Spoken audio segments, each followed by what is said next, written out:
So welcome to those of you joining us on the recording. And Sheena, over to you. Good afternoon, everyone. It may not be afternoon in all parts of the country. I'm not sure. But I'm Sheena Rosa. I'm the manager for pension communications and governance. And I will be explaining a little bit about our pension plan, how it works, and how to apply for your pension when the time comes. And at the end, we'll have a chance for you to ask any questions that you may have. Vivek, can we move to the next slide? Thanks. Okay, so there are two basic types of pension plans. One is defined contribution. That is not the kind that we have. That's more like a group RRSP, which is an account with money in it, and then you don't know what kind of pension you'll get out of that money when the time comes. You have to build your own income stream out of a pot of money. But that's not the kind of pension plan that we have. We have a contributory defined benefit plan. And I have a picture of a golden egg there because it's the preferred kind of pension plan, a defined benefit plan, because it gives us an idea of what we will be receiving when the time comes, and it can help us with our budgeting.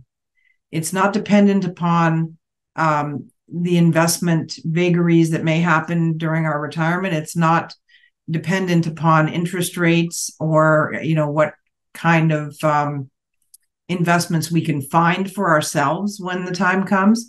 It's all there for us, and we will get that same amount every month for the rest of our lives once we retire, barring the fact that there might actually be increases.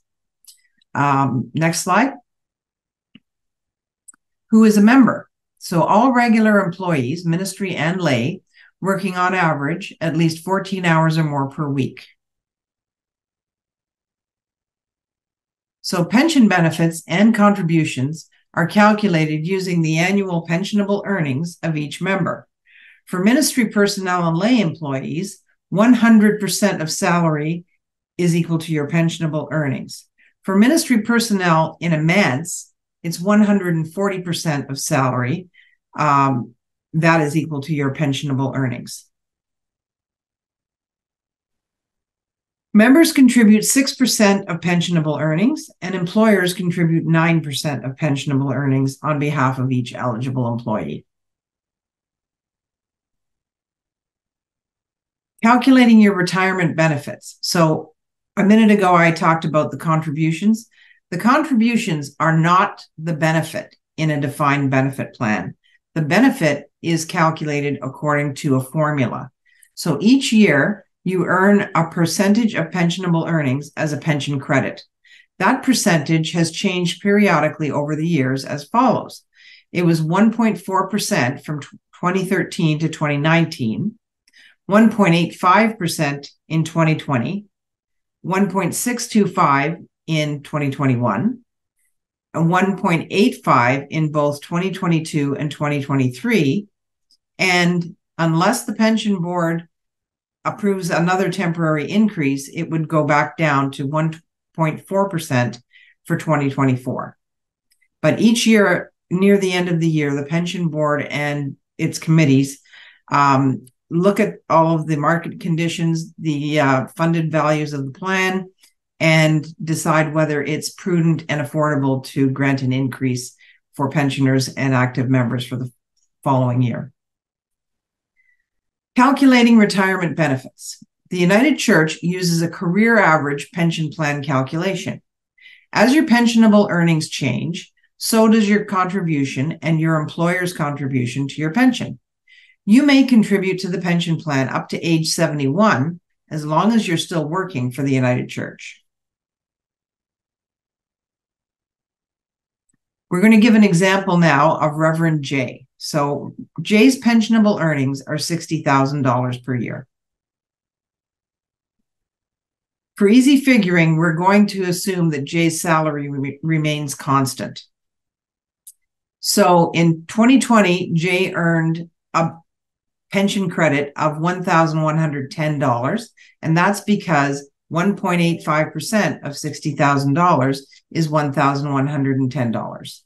In 2021, 1.625% of 60,000 is $975. And in 2022 and 2023, the pension credit was again $1,110 because it's 1.85% of 60,000 again. In 2024 and in future years, if the rate goes back down to 1.4%, the pension credit would be $840. So after 10 years of membership, all of that adds up. If Jay were to work for 10 years, that adds up to an annual pension of $9,345. If Jay retires after working for 10 years, the pension credits would add up to the $9,345. If they retire at age 65, they will receive an annual pension of that amount every year for the rest of their life. And I say if they retire at age 65, because if a person retires earlier than age 65, the pension is reduced to account for the longer period that you would be receiving it. And if you retire after age 65, then the earned pension is increased to account for the shorter period of time you would be receiving it from a later age until your death. Leaving the employ of the United Church, things to think about. If you're over 55, you cannot transfer the value of your promised pension to a locked-in retirement savings plan. You must leave the money in the pension plan and you become called a deferred member. If you're under 55, you may choose to leave your money in the pension plan or transfer it to a locked-in retirement savings plan. When to retire. If you elect to retire early, before age 65, the benefit will be lower than the estimate on your annual pension statement because you'll be getting extra payments before the age of 65. It would be reduced by 0.33% per month for every month between the date the payments begin and age 65, which works out to 4% per year. Example, if your earned pension at age 65 is $1,000 per month, but you retire at age 64, you will receive $960 per month, a 4% reduction. Normal retirement age is 65. The benefit amount would be the same as what is shown on your pension statement. Now, your pension statement makes some assumptions when that calculation is done, such as that you would stay in the same job between now and the time that you turn 65, and a few other assumptions as well. If you have 35 years of service with the accredited service in the plan, you would get unreduced retirement available at age 60. You could postpone your retirement and the benefit would be higher than on the statement because of the shorter period that you would be receiving it, but you must convert to your pension to income by age 71. And that applies to all other savings plans that you may have, registered savings plans, RRSPs, locked-in retirement accounts. CRA requires that you start receiving an income because they want to get their tax by the time you are 71. So by December of the year in which you turn 71, you must annuitize or change to an income stream all of the plans that you have that are registered plans. Retirement before age 71 is optional. If you elect to take pension before age 71, you must have a break in employment and end your call or appointment to meet CRA requirements and employment standards. You can only accept an appointment going forward as per the manual if you want to go back to work. At age 71, you must take your pension. It's a CRA requirement. So there's no need to cease employment and you can stay in your call or appointment. Your pension is part of the three-legged stool. Your personal savings, RRSPs, etc., TFSAs, your United Church pension, your government pensions, Canada Pension Plan or Quebec Pension Plan, and old age security. And all of those things combine to provide you with your retirement income. There are other considerations as you approach retirement. How will you live into retirement? How can you stay involved in your community? And what new activities would you try? The Office of Vocation offers a course for ministry personnel who are approaching or living into retirement entitled Boundaries Refresher, Retiring with Grace. Your pension statement is the most detailed pension information specific to you. To make changes to your personal information when you receive your pension statement, or to ask questions about your specific pension and benefits, call the Benefits Center at that number, or email pension, disability, or benefits. Disability is not used so much. I would actually stick with benefits if I were you. Next slide. Canada Pension Plan. Contributions are based on employment income, subject to minimum and maximum amounts, and are shared equally between the employer and the employee. Year's maximum pensionable earnings, the CPP earnings limit, is $66,600 for 2023. In October 2022, the average monthly amount received by new recipients starting the pension at age 65 was $717. That's the average. Assuming you're 65 and have contributed at least 39 years and are claiming the CPP today, the maximum monthly amount is $1,306.57 in 2023. Now, not all of us have 39 years in Canada Pension, so not many people get the maximum Canada Pension allowable. So you would need to look into it and find out how much you yourself are entitled to. Normal forms of pension. Now, this will all be explained in the paperwork that you'll receive when you are ready to retire. But if you have a spouse, the normal form is a joint 2/3 survivor with a 5-year guarantee. So what that means is that your pension is always payable to you for the rest of your life, no matter how long you live. But if you have a spouse, then after you die, and if you die after the 5-year guarantee period, your spouse would receive 2/3 of the amount that you had been receiving. The 5-year guarantee period does two things. It means that if you were to die before your spouse and you haven't received 60 monthly payments yet, it wouldn't reduce to your spouse until those 60 payments have been made in all. So if you received only 12 payments and sadly died after 1 year, your spouse would receive the other 4 years worth of payments at the unreduced amount, and then it would reduce after the 5 years. If both of you were to die within the 5 years, the remaining payments up to the 60 monthly payments in the 5 years would be payable to your beneficiary or estate. But that is in no way a limit. It's just a sort of insurance policy so that if you were to die early after just retiring, there would be some value going to your family. Now, if you do not have a spouse, the normal form is a single life annuity with a guarantee of 15 years. And again, this means that it's payable for your lifetime. If you live to be 120, it doesn't matter. It's payable every month until you die. But if you were to die within the first 15 years, the remainder of those 15 years worth of payments would go to your beneficiary or estate. So there are other forms for people who have a spouse. If you don't have a spouse, the only option available to you is the single life annuity because joint life annuities don't apply to you.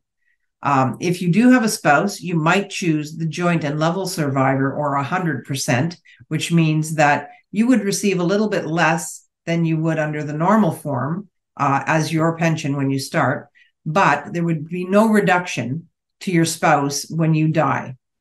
And it still comes with a 5-year guarantee in case both of you were to die before the end of the 5-year period.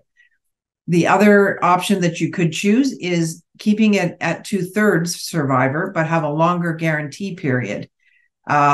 Perhaps if your spouse's health isn't that great and the likelihood of them surviving you isn't as great, you might still want more protection for other dependents, and you could have the 10-year guarantee period so that some value would go to your family if both of you were gone. So the guarantee period is a measure of protection for you and your beneficiaries. It's a minimum number of payments that must be made to you and your beneficiaries, even if you die soon after starting your pension. If you're still living when the guarantee expires, nothing happens. Your pension continues for as long as you live. Life annuity, meaning it is a life annuity, and also for as long as your spouse at retirement lives, which means it's a joint life annuity. As long as one of you is alive, the pension continues. Now, when I said your spouse at retirement, that is important, because if a member were to have a spouse at retirement and they have a joint and survivor pension with that spouse, but then that spouse dies and you're still alive, and if you were to remarry, that new spouse is not entitled to the joint life annuity. It was purchased based on the information about you and your spouse at retirement. It was not purchased for any other person in the future. Post-retirement benefits. Members of the United Church pension plan have life insurance, a $3,000 flat life amount. And they have access to the pensioner health and dental plan. Premiums are deducted from your monthly benefit. In 2023, the premium for a single person is $88.79 per month, and the family premium is $179.09 plus taxes. You may participate in the group benefits for pensioners plan once your pension payments commence if you terminate service with the United Church of Canada at or after age 55, and you receive an immediate or deferred annual pension from the church that is greater than 5% of the YMPE, the Government of Canada's yearly maximum pensionable earnings, and if you had group insurance coverage at termination. Participation is optional. Now, there are three options for pensioner health and dental. Participate, which is an irrevocable decision. Decline, which again is an irrevocable decision.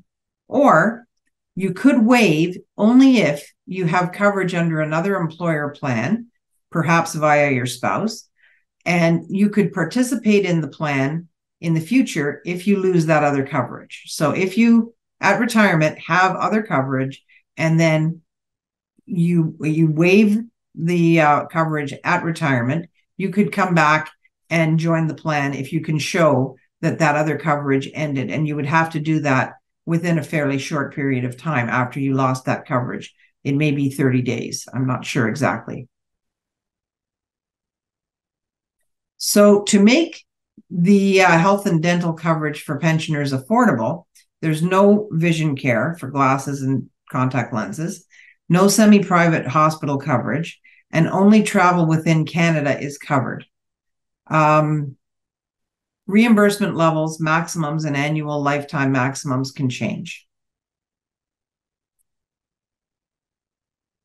If you die before retirement, back to the pension now, your eligible spouse options are a monthly pension or transfer of the lump sum to the registered retirement vehicle of your choice.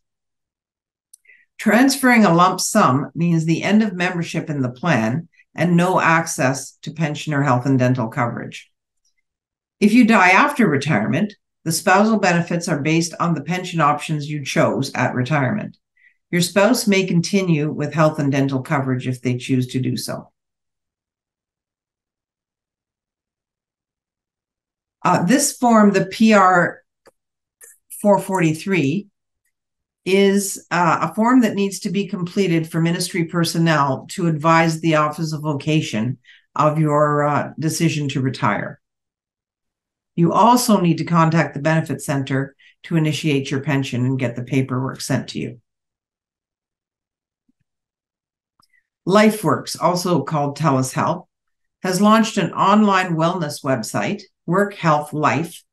And to visit this site, if you visit this site, you can access support for your work, health, and life, and a link to resources and interactive tools to help you manage your health and well-being. To find information about how the EFAP has helped others and ways it can support you as well. The Benefit Center. We have a new Benefit Center website, and we continuously add new content. So go take a look, and you may find something very interesting or useful. So when it's time to retire, you're getting close to retirement, consult a financial planner, and they can help you with your budgeting and planning your sources of income. 6 months before the retirement date, contact Service Canada to initiate Canada Pension and Old Age Security if you are 65. 3 months before your retirement date, contact the Benefit Center to initiate your pension. These are the ways that you can contact the Benefit Center. And questions. So I know that there were some questions. Vivek, do you want to read the questions to me, or? Yeah, just a second. So I've got a couple of questions here.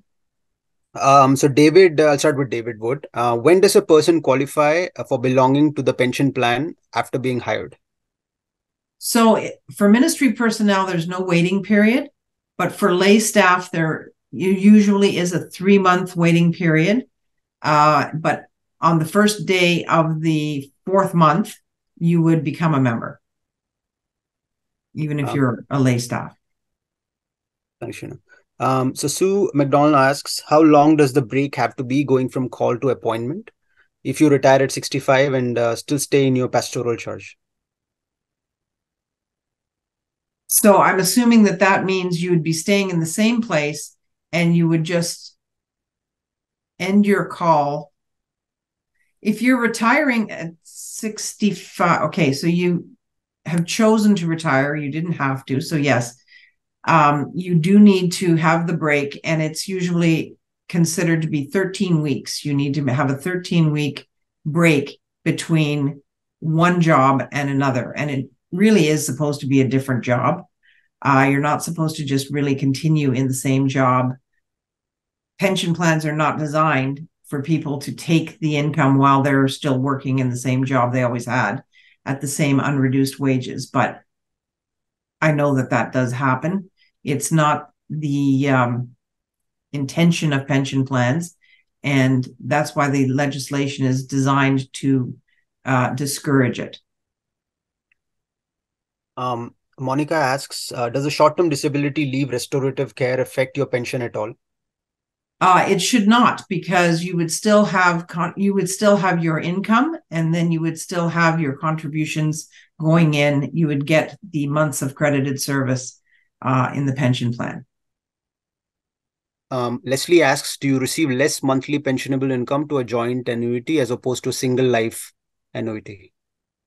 If you take the normal form, which is a joint and survivor 2/3 with the 5-year guarantee, you don't receive less. The only time you would receive a little bit less is if you add greater protection to the annuity by changing the form to joint life 100%, the joint and level, or the joint life 2/3, but with the longer 10-year guarantee period. Then your pension at the beginning would be reduced a little bit. Madeline asks, I'm 71 and pondering retirement. Did I understand that I contact 6 months before? At least 3 months before. And if you are 71, you will need to retire. You will need to begin your payments at least by December 1st of the year in which you turn 71. So if you turn 71 this year, then by December 1st, you would need to begin your payments. So it's time to contact the Benefit Center.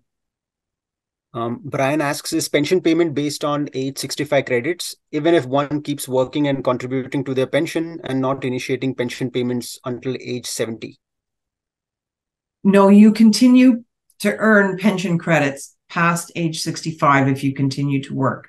So, in fact, if you are continuing to work, your pension increases in 2 ways. You earn new credits, and the part that you had already earned up to age 65 also increases by a factor that is used or percentage that is used to recognize the fact that you would be receiving it for a shorter period of time.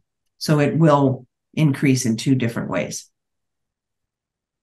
Steve asks, in light of inflation over time, is the monthly amount ever adjusted upwards?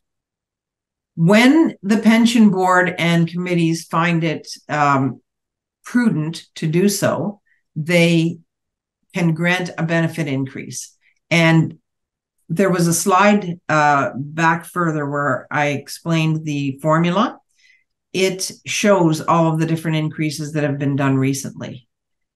Could we go back to that, Vivek? It's right near the beginning. It's right after the contributions. And then from 2013 to 2019, there were no increases. But the accrual rate was changed in these other years. And there was also an increase for pensioners in those same years. In three of them, in the years where the accrual rate was 1.85%, pensioners got an increase of 4%. In the year 2021, when the accrual rate was 1.625, half of that amount of increase was given. So our retirees were given a 2% increase. So when the plan is well funded and economic circumstances are such that it looks like it's not dangerous to the financial health of the plan, the pension board will grant an increase whenever they can. It's not automatically indexed like some plans, though, because that would be a lot more difficult to stay fully funded and safe with the funded level of the plan if we had an automatic indexing. So Tim Nethercott asks, I'm 66, plan to retire, semi-retire, but work for a different church half-time. Can they contribute to the UCC pension plan and the benefits plan? That sounds like a fairly specific question, only because I need to know what different church means. A different pastoral charge, but still in the United Church, then yes, they can contribute for you. But if it's a different denomination, then they don't belong to our plans. So that would be a different situation. You might want to contact the benefit center and give them more specific information.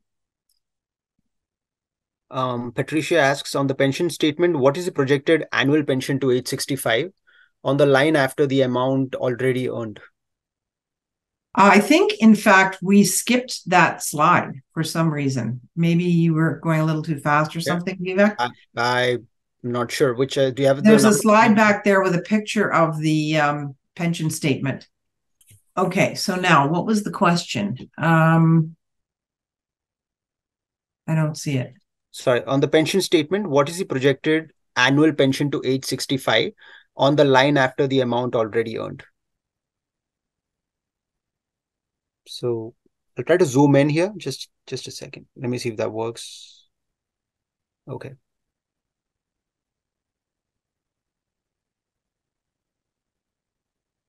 Oh, okay. So the amount already under the column entitled Your Future, the amount you have already earned is the amount you earned in the year that this statement pertains to, plus the amounts that you earned in previous years. That's the top number there. So on our example, it's 6,161. The one underneath there is your projected annual pension to age 65. That's the amount that if you stay in the same job and other factors remain constant, you would earn that amount under the plan from this point till age 65. And that is an estimate because we don't know whether you'll stay all that time. We don't know whether you'd stay in the same job, but it's to give you an idea. And then the one underneath that is the maximum CPP benefits. And then under that is the maximum old age security. Sorry. While we have this slide up, I did want to mention on the right-hand side, there's a column entitled Your Contributions. And that is something that we show because it's a requirement under legislation. And when the time comes for you to either retire or move your money out of the plan, we have to do a calculation to see whether your contributions have contributed 50% or more of the amount that you've earned? And if so, we give you a refund of something called excess contributions. So it's kind of a little bonus for you. But what it is not is anything to do with the benefit that you will receive as a monthly pension. So it kind of looks more important on this layout than it actually is. This is not how your benefit is calculated. So making it stand out this much may kind of make it seem like that's your pension, and it is not. It's just something that is kept to the side and used for a calculation when the time comes, just to make sure that you haven't contributed too much toward the pension that was earned. And if so, we give you some money back as a refund. Sorry, Sheena, this is an addition to that question as well. So if deferring pension payments for a year, when do we let the benefit center know?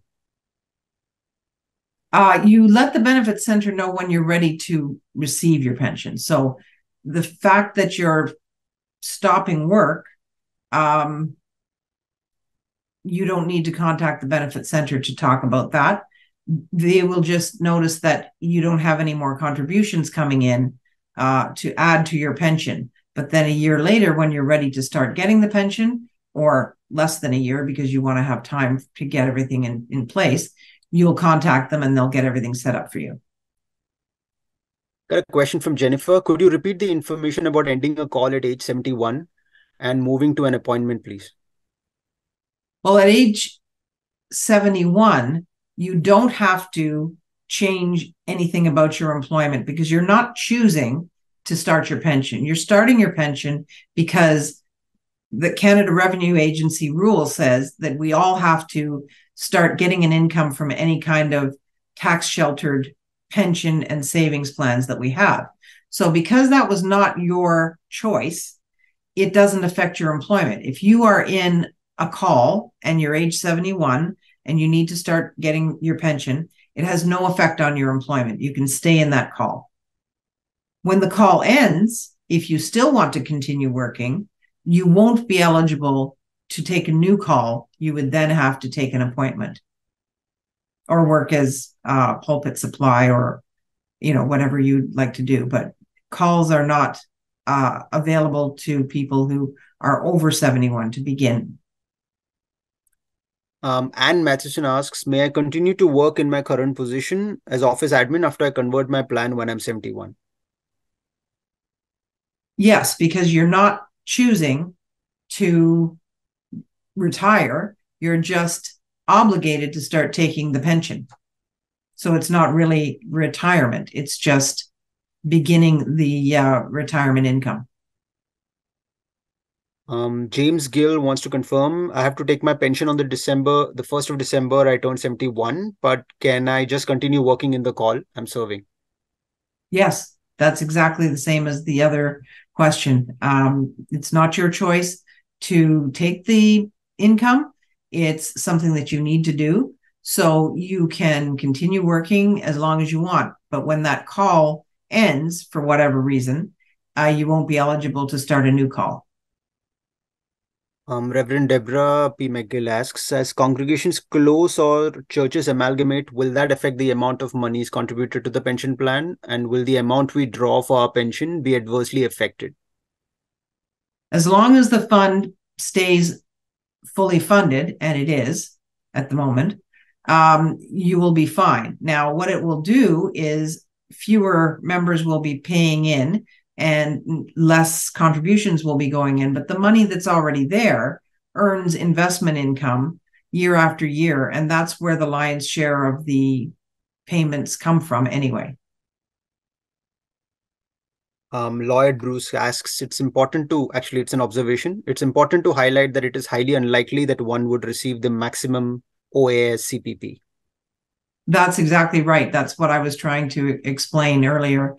In order to receive the maximum CPP, you would have to have 39 years paying into CPP.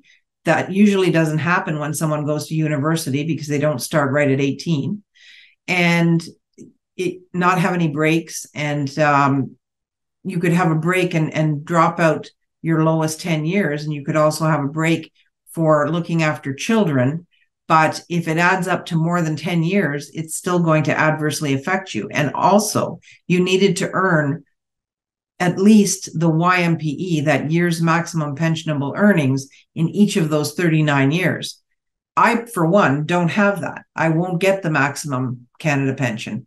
It's not near the bottom, but it's not the top either. So to say what the maximum Canada pension is really not that helpful, because not many of us will end up getting it. David Atwood asks, is CPP still payable on retirement if the person relocates to another country? It is. I'm not involved in any of that, but we do have reciprocal agreements with some other countries where the two could be amalgamated. But yes, residency is not a requirement for receiving Canada pension once you've paid into it. Old age security is a different story. You'd have to look into that on the Canada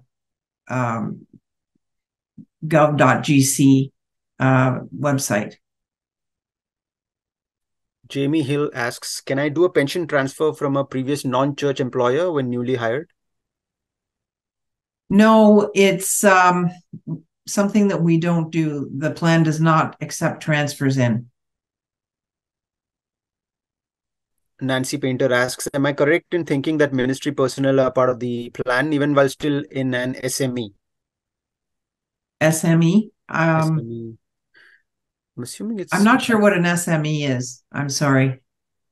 I'm just a pension person. Neil Whitehouse, sorry about that. Neil Whitehouse asks, if not already asked, if I retire early but then resume an appointment with my pension benefit, how does that work?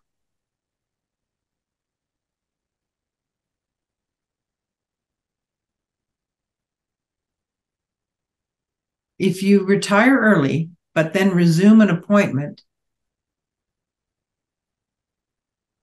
I think you mean, would you be able to earn additional pension? You could unretire, and yes, you'd be contributing if you're in an appointment, but you'd have to unretire and stop receiving your current pension and then restart it. Madeline Reese asks, will the years that I lived in a manse be calculated on the 140% and other years as 100%? Yes. And supervised ministry education is SME. So basically, were you a member of the plan at that time, and were you contributing at that time? I think that's the crux of the matter. I think that's pretty much it. I think people have thanks for everyone to sort of, thanks for everyone who sort of clarified what supervised ministry experience is. Thank you. But that's pretty much it, Sheena. If in case you have other questions, please feel free to raise your hand as well, and I will and Sheena will take your questions.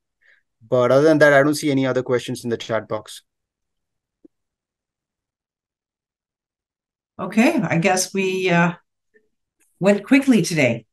Sheena, I'm sorry, I have a question. Yes. If I retire at 64, defer my pension to 65, what do you recommend you do for health and dental benefits?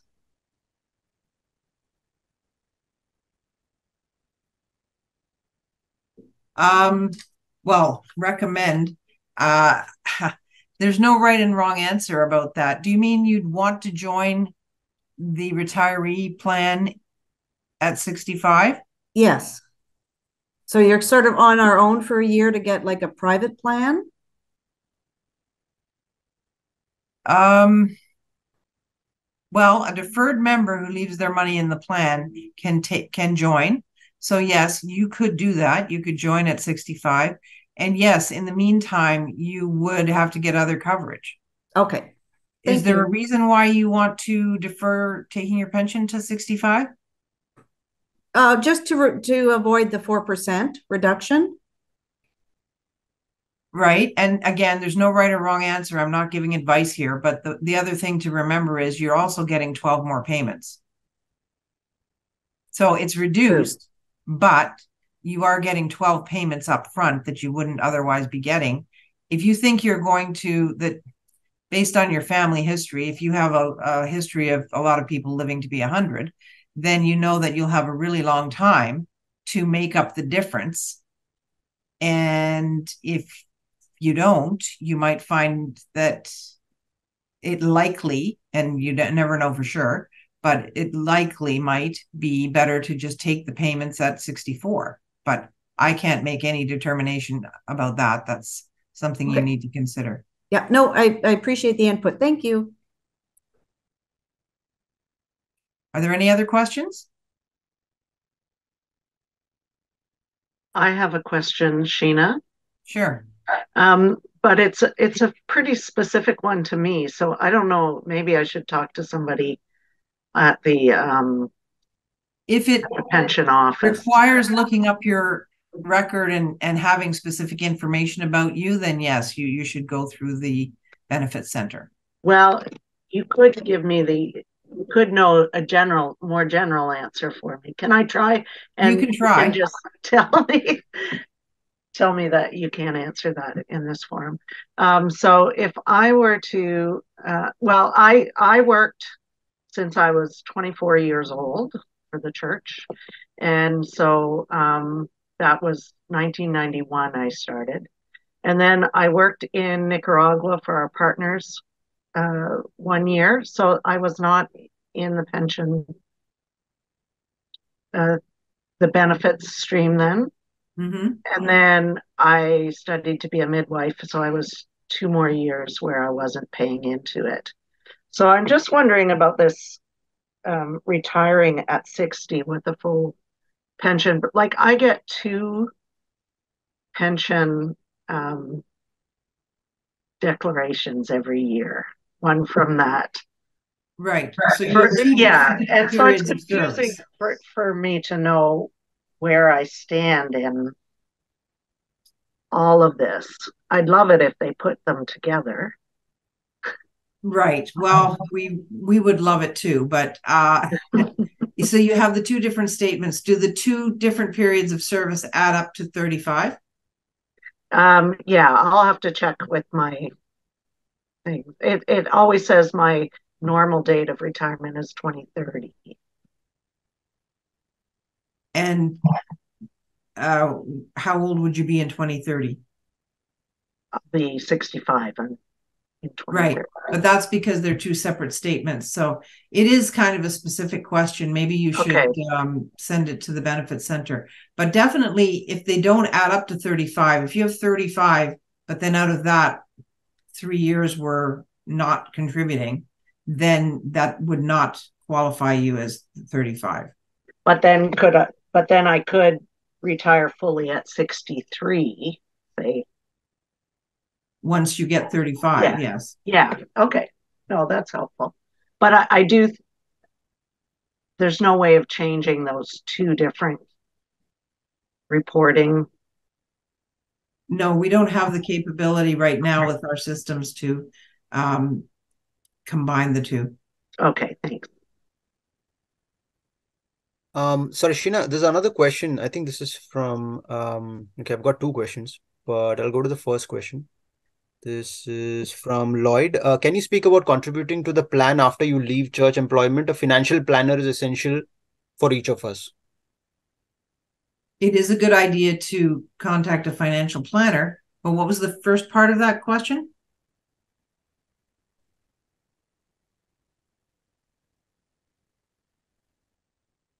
The question was, speak about contributing. Oh, sorry. Go ahead.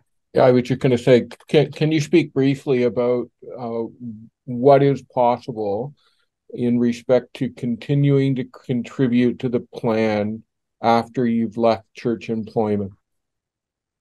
You cannot contribute to the plan unless you have service with a participating employer. I beg to differ, because there is an option to contribute and pay both the employer's portion and the employee's portion. Oh, so in search of a call? Right. On a leave? Okay, that's different. If you leave the church employment and that's it, then no, you can't. But yes, if you're in search of a call, then that's a type of leave under the plan, and you could opt to pay both the employer and the employee amount if you can afford to do so. Okay. Thank you. Sorry, Sheena, there's another question from Anne. Within how much time following retirement does one need to decide to stay with UCC group benefits? Well, it needs to be done before retirement because it needs to start at the same time as your pension. The premiums for the group benefits are deducted from the pension payment, so it all has to be done at the same time. And with the first pension check, the first premium would be paid. Jeff Warner asks, is it possible to buy extra pension credits if paying both portions while also working? We cannot buy extra pension credits. You can buy back service if you had a period of service with the church that for some reason you were not a member of the plan, but there are very narrow criteria for that. And that's one of those things where you'd have to contact the benefit center and we'd have to look into it and get a costing for that, how much it would cost to buy that period of service. Okay, I think I don't see any other questions. So I think we're done here. If you guys have any other questions, please feel free to ask them now. Or else hold your peace. So Sheena, do you wanna maybe hang on for a few minutes, or do you wanna I think well, it doesn't look like there are any more questions. Okay. Someone did ask whether you could put up the email addresses again for them. Yeah. So And I see that you put my email in the chat. If people want to send me an email, I have no problem with that.